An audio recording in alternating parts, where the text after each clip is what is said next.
Chapter 1. My name is India Opal Baloney, and last summer my daddy, the preacher, sent me to the store for a box of macaroni and cheese, some white rice, and 2 tomatoes, and I came back with a dog. This is what happened. I walked into the produce section of the Winn-Dixie grocery store to pick out my 2 tomatoes, and I almost bumped right into the store manager. He was standing there all red-faced, screaming and waving his arms around. "Who let a dog in here?" he kept on shouting. "Who let a dirty dog in here?" At first, I didn't see a dog. There were just a lot of vegetables rolling around on the floor, tomatoes and onions and green peppers.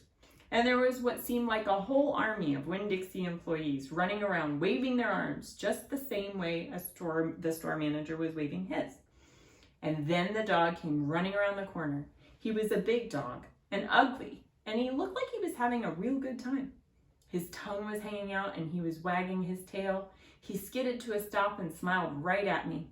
I had never before in my life seen a dog smile, but that is what he did. He pulled back his lips and showed me all his teeth. Then he wagged his tail so hard that he knocked some oranges off a display, and they went rolling everywhere, mixing in with the tomatoes and onions and green peppers. The manager screamed, "Somebody grab that dog!" The dog went running over to the manager, wagging his tail and smiling. He stood up on his hind legs. You could tell that all he wanted to do was get face to face with the manager and thank him for the good time he was having in the produce department. But somehow he ended up knocking the manager over. And the manager must have been having a bad day, because lying there on the floor, right in front of everybody, he started to cry. The dog leaned over him, real concerned, and licked his face. "Please," said the manager, "somebody call the pound." "Wait a minute," I hollered. "That's my dog. Don't call the pound." All the Winn-Dixie employees turned around and looked at me. And I knew I had done something big, and maybe silly too. But I couldn't help it. I couldn't let that dog go to the pound. "Here, boy," I said. The dog stopped licking the manager's face and put his ears up in the air and looked at me like he was trying to remember where he knew me from. "Here, boy," I said again. And then I figured that the dog was probably just like everybody else in the world, that he would want to get called by a name, only I didn't know what his name was. So I just said the first thing that came to my head. I said, "Here, Winn-Dixie." And that dog came trotting over to me just like he had been doing it his whole life. The manager sat up and gave me a hard stare, like maybe I was making fun of him. "It's his name," I said, "honest." The manager said, "Don't you know not to bring a dog in the grocery store?" "Yes, sir," I told him. "He got in by mistake. I'm sorry. It won't happen again." "Come on, Winn-Dixie," I said to the dog. I started walking and he followed along behind me as I went out of the produce department, down the cereal aisle, and past all the cashiers and out the door. Once we were safe outside, I checked him over real careful and he didn't look that good. He was big, but skinny. You could see his ribs. And there were bald patches all over him, places where he didn't have any fur at all. Mostly, he looked like a big piece of old brown carpet that had been left out in the rain. "You're a mess," I told him. "I bet you don't belong to anybody." He smiled at me. He did that thing again where he pulled back his lips and showed me his teeth. He smiled so big that it made him sneeze. It was like he was saying, "I know I'm a mess. Isn't it funny?" It's hard not to immediately fall in love with a dog who has a good sense of humor. "Come on," I told him. "Let's see what the preacher has to say about you." And the two of us, me and Winn-Dixie, started walking home. So for chapter 1, we talked about the 2 characters, right? 2 characters we've been introduced to. India Opal, called Opal, and the dog, also now known as Winn-Dixie. Chapter 2. That summer I found Winn-Dixie was also the summer me and the preacher moved to Naomi, which is in Florida. So he could be the new preacher at the Open Arms Baptist Church of Naomi. My daddy is a good preacher and a nice man, but sometimes it's hard for me to think about him as my daddy because he spends so much time preaching or thinking about preaching. Before I was born, he was a missionary in India, and that's how I got my first name. But he calls me by my second name, Opal, because that was his mother's name, and he loved her a lot. Anyway, while me and Winn-Dixie walked home, I told him how I got my name, and I told him how I had just moved to Naomi. I also told him about the preacher and how he was a good man, even if he was too distracted sometimes with sermons and prayers. But you know what? I told Winn-Dixie. You are a suffering dog, so maybe he will take you right away. Maybe he'll let me keep you. Winn-Dixie looked up at me and wagged his tail.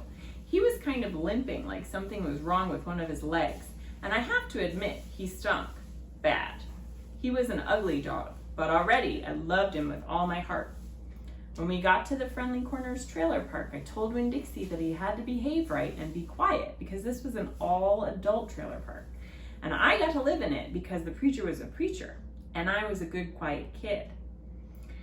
So I told Winn-Dixie he had to act like an exception too, because specifically, don't pick any fights with Mr. Alfred's cats or Mrs. Detwiller's little yappy Yorkie dog. Winn-Dixie looked at me while I was telling him everything, and I swear he understood. Sit, I told him when we got to my trailer. He sat right down. He had good manners. Stay here, I told him. I'll be right back. The preacher was sitting in the living room working at the little fold-out table.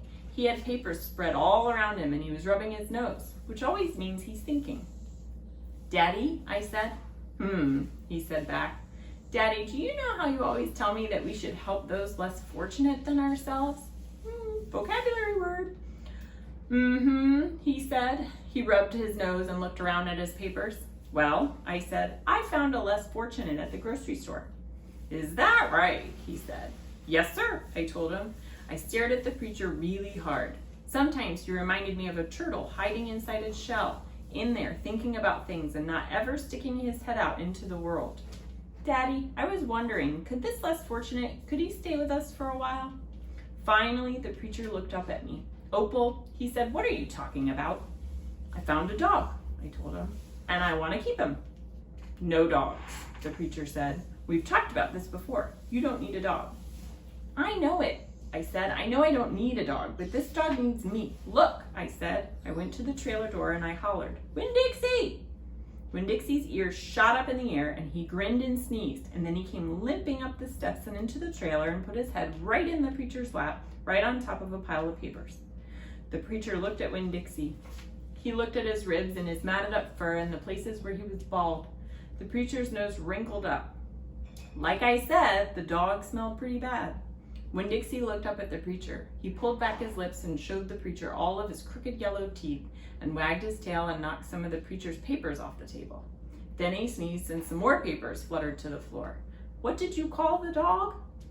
The preacher asked. Winn-Dixie, I whispered.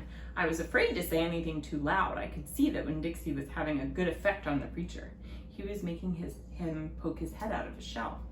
Well, said the preacher, he's a stray if I've ever seen one. He put down his pencil and scratched Winn-Dixie behind the ears.